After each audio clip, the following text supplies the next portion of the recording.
ప్రజలు సంతోషంగా ఉండాలనేది మన కేసీఆర్ గారి కోరిక. కానీ ఇప్పుడు వచ్చినటువంటి ప్రభుత్వం ఆయననంట కేసీఆర్ గారు ఆనవాళ్ళు చేర్పేస్తాడంట. మరి ఆ సెక్రటరేట్ ఎవడు వాడు అయ్యా జాగిరదా? మరి సెక్రటరేట్ల క్యాబినెట్ మీటింగ్ ఎందుకు పెడుతున్నాం?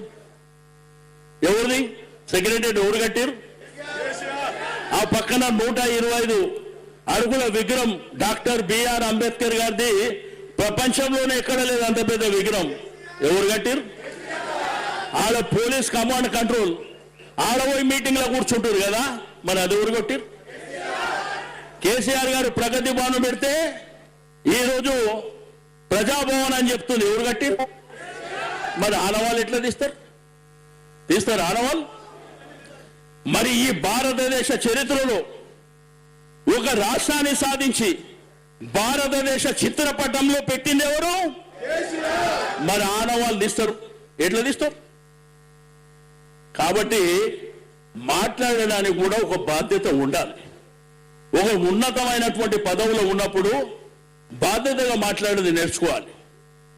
అంతేగాని నాకు నోరు ఉన్నది కదా, నా ఇష్టం ఉన్నట్టు మాట్లాడతా, నాకు అధికారం ఉందంటే అధికారం మా కొత్తనా? అధికారమే మన కొత్తనా? కేసీఆర్ గారి చరిత్రలో 45 సంవత్సరాలలో నిరంతరంగా ఆయన గెలిచినటువంటి నాయకుడే కదా, కేంద్ర మంత్రిగా చేసినటువంటి నాయకుడు కదా.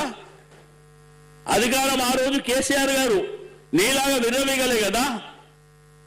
కాబట్టి ఒకటి గుర్తుంచుకోండి, ఎవరు విర్రవీగిన చరిత్రలో అది రాసి పెట్టి ఉంటుంది.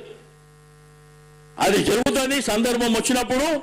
కానీ ఒక్కసారి ఈసారి కాంగ్రెస్ ప్రభుత్వం పోతే 30-35 సంవత్సరాల వరకు కాంగ్రెస్ జెండానే ఈ దేశంలో కనిపించదని చెప్పి నేను ఈ సందర్భంగా తెలియజేస్తా ఉన్నాను.